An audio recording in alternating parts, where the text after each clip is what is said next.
अस्सलामुअलैकुम दोस्तों इस वीडियो में मैं आपको बताऊंगा कि अगर आप फैमिली वीज़ा पर आना चाहते हैं यूके में तो उसकी क्या कॉस्ट हो सकती है। वैसे मेरा एक दोस्त है, वो फैमिली वीज़े पर ही यहाँ पर आया है और अच्छी खासी जॉब पाकिस्तान में जिसकी उसकी अर्निंग तकरीबन 2 से 2.5 लाख थी। वो जॉब छोड़कर बीवी बच्चों के साथ वो यहाँ पर आया है और उसके अब माशाल्लाह से 3 बच्चे हैं। एक बच्ची उसकी यहाँ पर आकर के पैदा हुई है, तो उसके साथ भी मैंने एक वीडियो रिकॉर्ड की हुई है, तो वो कुछ दिनों में अपलोड होगी। तो उसके लिए बेहतर ये है कि आप मेरा चैनल सब्सक्राइब कर लें ताकि आप वो वीडियो मिस ना करें। तो खैर अभी मैं आपको बताता हूँ कि अगर आप फैमिली वीज़ा पर यूके में आना चाहते हैं तो उसकी क्या कॉस्ट होगी।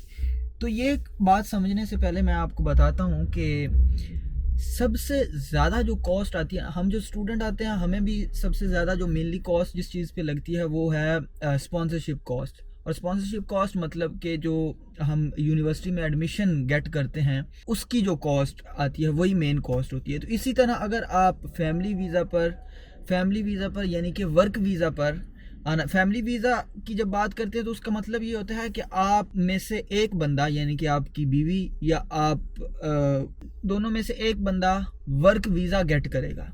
ठीक है, जब वो वर्क वीज़ा गेट करेगा तो दूसरा जो है वो फिर उसके साथ एज अ डिपेंडेंट आ जाएगा। तो फिर इस तरह से आप फैमिली वीज़ा पर आ सकते हो।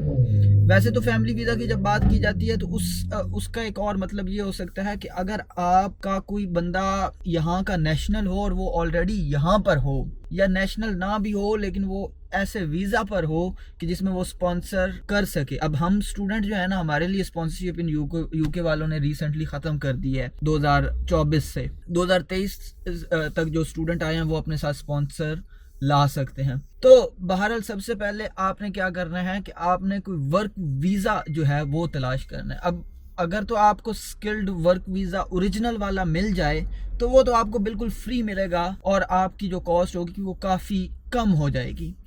ठीक है, लेकिन मेनली जो कॉस्ट आती है वो वीज़ा बाय करने पर आती है। ठीक है, कि वर्क वीज़ा आपने परचेज़ अगर करना हो तो खैर अगर आप वर्क वीज़ा परचेज़ करते हैं तो उसकी कॉस्ट जो है वो वेरी कर सकती है। अगर आप लकी हो तो आपको शायद 10-15 हज़ार पाउंड में भी वर्क वीज़ा मिल जाए, लेकिन ऐसा नॉर्मली होता नहीं है। वर्क वीज़ा काफ़ी महंगा मिलता है, 20 से 25 हज़ार पाउंड का अब वर्क वीज़ा मिलता है। उसमें आपके सीधे सीधे जो है ना, मतलब 70 से 80 लाख जो है ना वो लग जाता है।